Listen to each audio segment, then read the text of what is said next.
German cars are risky buys in the used car market, and it's really due to two factors. The first one is excessive maintenance,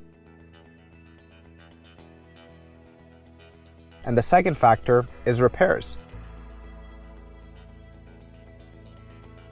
And maintenance to a big degree is fair enough. These are high performance vehicles. They're built to a pretty high standard. Often if you purchase them, I live in Australia, if you purchase them in Australia, Canada, USA, you're outside of Europe. It's a foreign market. So obviously that heavy maintenance cost is to be expected and indeed anticipated. However, there's also another element, and that's the repair bills. And this is what really hurts a lot of buyers. Now, a lot of people, a lot of car enthusiasts will tell you that German cars are risky buys or they can be unreliable.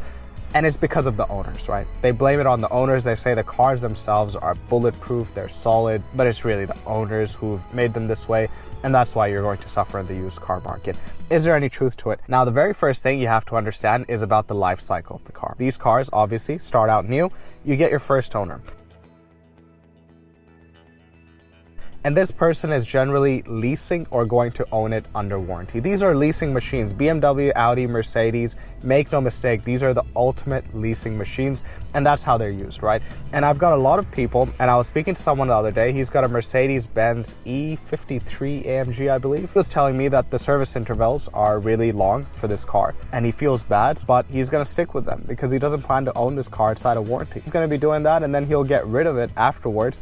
And guess what? Once he's gotten rid of it, he's going to call that car really reliable, really excellent, and get himself another leased vehicle all over again. Why shouldn't he, right? That would have been his experience over the 3 or 5 years that he owns it. And here's the deal. A lot of cars today have these really long intervals. In my view, any performance car out there, 6 months or about 7,000 kilometers is when you want to be changing that oil. The way these cars start out, all of these German cars especially, the way they start out, they've got these really high service intervals. Often with a lot of these cars, you're changing your oil once every 2 years.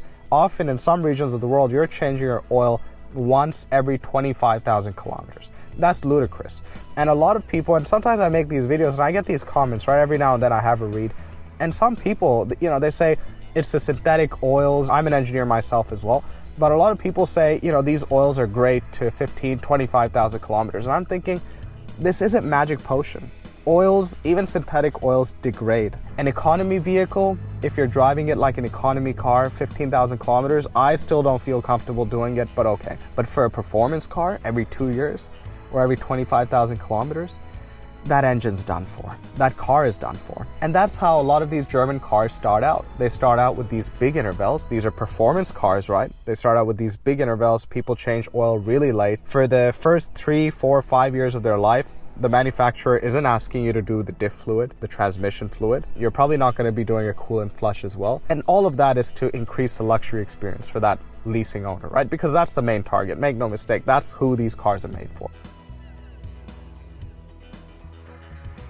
You've started out this journey with these high intervals and now you've sold your car, right? You've had your good time. You serviced it every 1 year or every 2 years. You haven't done diff, you haven't done gearbox, you've done nothing, changed no belts, and now it's time to trade it in.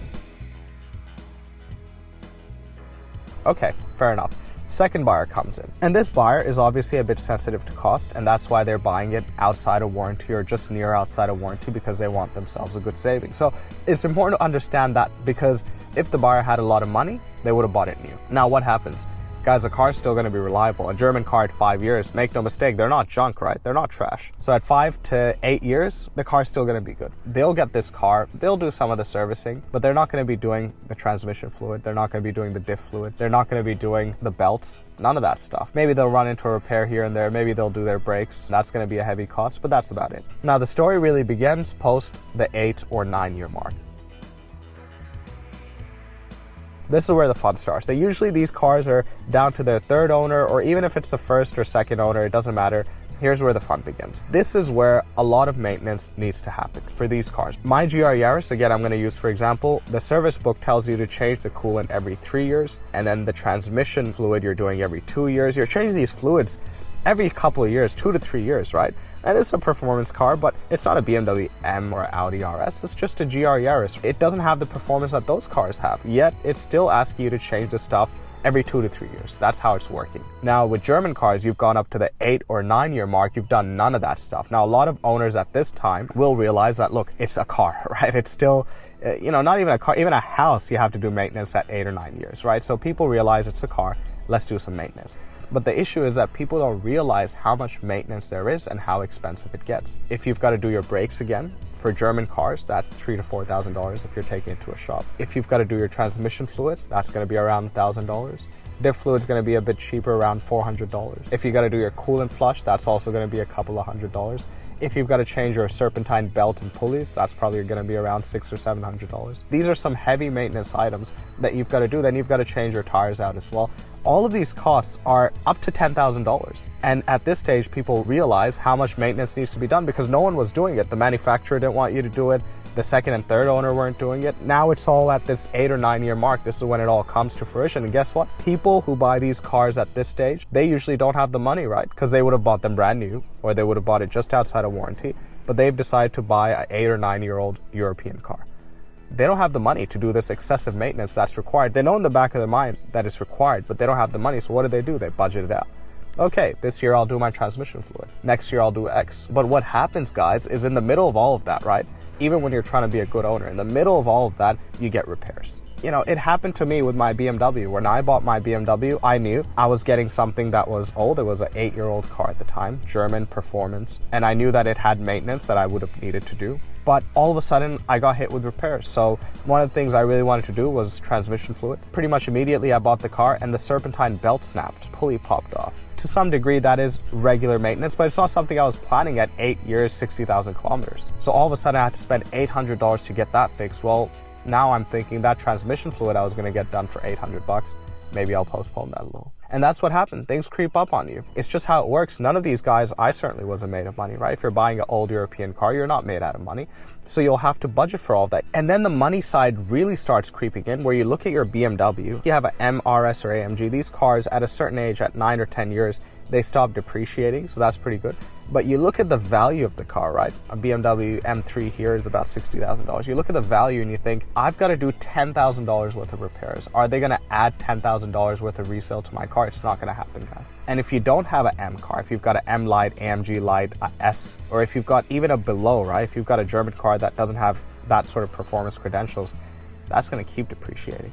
And the market is not going to reward you for any maintenance you do. Even if you put on new brakes, spend $3,000, you go and sell that car, no one's going to care. You do a transmission fluid change, you do a diff fluid, you do all this stuff, no one's going to pay you the extra money. So that starts coming into your head and you start thinking, am I going to own this car for the long haul? Do I want to own it for? And that's where I was with my BMW. And that's when I had my decision where I thought, you know what? I don't think I'm going to own this car long enough.